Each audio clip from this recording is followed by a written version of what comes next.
ಎವನ್ TV news ವೀಕ್ಷಕರಿಗೆ ಸ್ವಾಗತ. ದಕ್ಷಿಣ ಕರ್ನಾಟಕದಲ್ಲೂ ಕಾಲಿಟ್ಟ ಪಂಜುರ್ಲಿ ಅಲಂಕಾರ.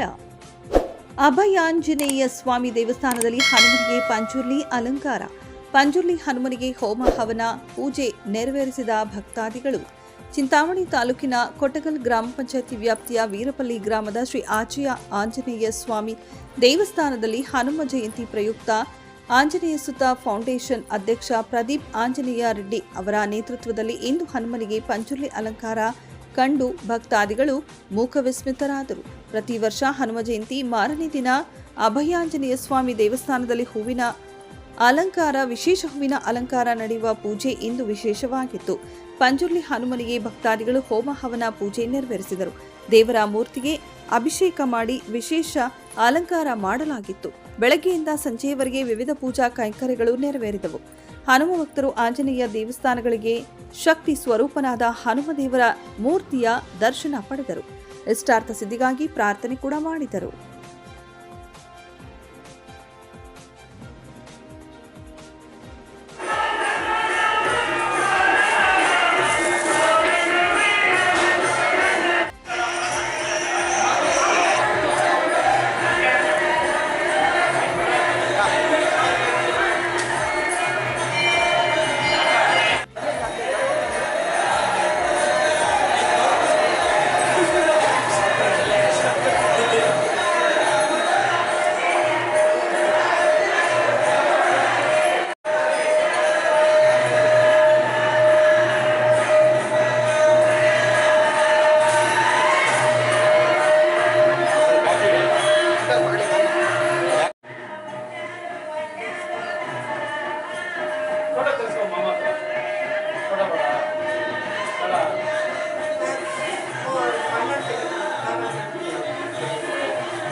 ಜಯಂತಿ ಪ್ರಯುಕ್ತ ವಿಶೇಷವಾದ ಅಲಂಕಾರಗಳು ಸೇವೆಗಳು ವೀರಪಲ್ಲಿ ಗ್ರಾಮದಲ್ಲಿ ನಡೆಸುವಂತಹ ಅಭಯಾಂಜನೇಯ ಸ್ವಾಮಿಗೆ ವಿಶೇಷವಾದ ಕರ್ನಾಟಕದ ಪ್ರಸಿದ್ಧವಾಗಿರುವಂತಹ ಪಂಜುರ್ಲಿ ಅಲಂಕಾರವನ್ನು ನೆರವೇರಿಸಿದ್ವಿ.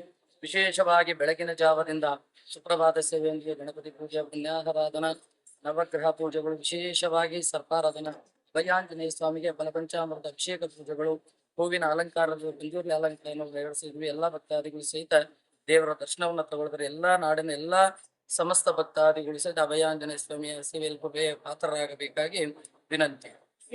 ಜವ ಗಣಪತಿ ಪೂಜೆ ನೆರವೇರಿಸಿದ್ವಿ.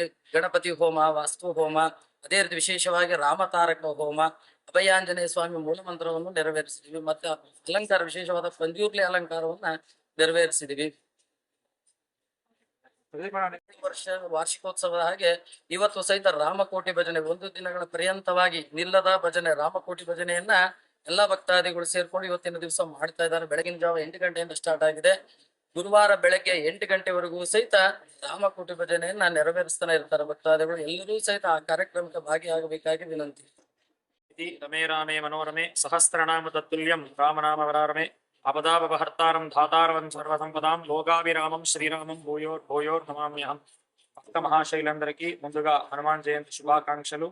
మన యొక్క వైహస్త ఆంజనేయ స్వామి దివ్య ఆలయ ప్రాంగణమునందు హనుమాన్ జయంతిని పురస్కరించుకొని ఇంతకుముందు ఆలయ ప్రధాన అర్చకులు చెప్పినట్లుగా పశుపతి స్వామి వారి నేతృత్వంలో ఆధ్వర్యంలో అంగరంగ వైభవంగా గణపతి పూజ, కలశారాధన మొదలగు హవనములన్నీ కూడా ఎంతో విశేషంగా జరిగినాయి.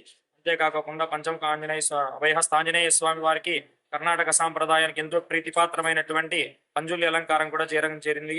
ఎక్కడైనా హనుమత్ ఆరాధన చేస్తే ఆంజనేయ స్వామి వస్తాడో లేదో తెలియదు, కానీ రామనామం చేస్తే ఖచ్చితంగా ఆంజనేయ స్వామి వస్తాడు అనేది ప్రతీక. కాబట్టి రామతారక మంత్రం సంబంధించి హవనాలు, భజనలు ఎంతో వైశిష్ట్యంగా జరుగుతున్నాయి. కాబట్టి విశేషించి భక్త మహాశైలందరికీ ఈ రోజు చిన్న విషయం తెలియజేయండి ఏమనగా, రావణ సంగ్రామం జరిగే సందర్భంలో ఆ యొక్క గద్దలన్నీ కూడా సమావేశం పెట్టుకొని చెప్పుకున్నాయంట. ఏమని? ఒక ముసలి గద్దలన్నీ ఎవరైతే ఉన్నారో వాళ్ళు హనుమ కొట్టిన వాళ్ళని తినండి. మరి వయసులో ఉండే గద్దలన్నీ కూడా రాముని వెంట ఉండే వానరులను కొట్టిన వాళ్ళని తినండి. రాముని చంపిన వాళ్ళు, రాముడు ఎవరినైతే చంపించాడో వాళ్ళని ఎవరు ముట్టుకోద్దండి. సాయంకాలం కూర్చొని ప్రసాదంగా అందరం తీసుకున్నాం. కాబట్టి రాముని వైశిష్ట్యం అంత గొప్పదనమాట. కాబట్టి ఇంత అంగరంగ వైభవంగా ఆలయ ధర్మకర్తల ఆధ్వర్యంలో, ఆలయ ప్రధాన అర్చకులు పశుపతి స్వామి వారి ఆధ్వర్యంలో అంగరంగ వైభవంగా ఈరోజు కార్యక్రమాలు ఎంతో వైభవంగా జరిగినాయి. కాబట్టి ఈ కార్యక్రమంలో పాల్గొన్నటువంటి భక్త మహాశైలందరికీ కూడా ఆంజనేయ స్వామి ఆశీస్సులు సర్వకాల సర్వావస్థలందు ఉండాలని మనసారా కోరుకుంటూ జై శ్రీరామ్. ಆಂಜನೇಯ ಸುತ ಫೌಂಡೇಶನ್ ವತಿಯಿಂದ ಈ ವರ್ಷ ವಿಜೃಂಭಣೆಯಿಂದ ಹನುಮ ಜಯಂತಿ ನೆರವೇರಿಸಲಾಗಿದೆ. ಅದೇ ಕ್ಷಣದಲ್ಲಿ ಈಗ ನೂತನವಾಗಿ 2026 ಕ್ಯಾಲೆಂಡರ್ ನ ಬಿಡುಗಡೆ ಮಾಡುತ್ತಿದ್ದೇವೆ. ಎಲ್ಲ ಭಕ್ತಾದಿಗಳಿಗೆ ಆಂಜನೇಯ ಸುತ ಫೌಂಡೇಶನ್ ಇಂದ ಧನ್ಯವಾದ.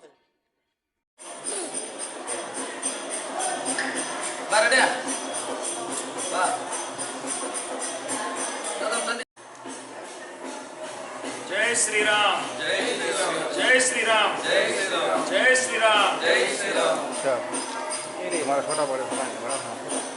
జై బోలో రామదూత హనుమాన్ కి జై, రామదూత హనుమాన్ కి జై, రామదూత హనుమాన్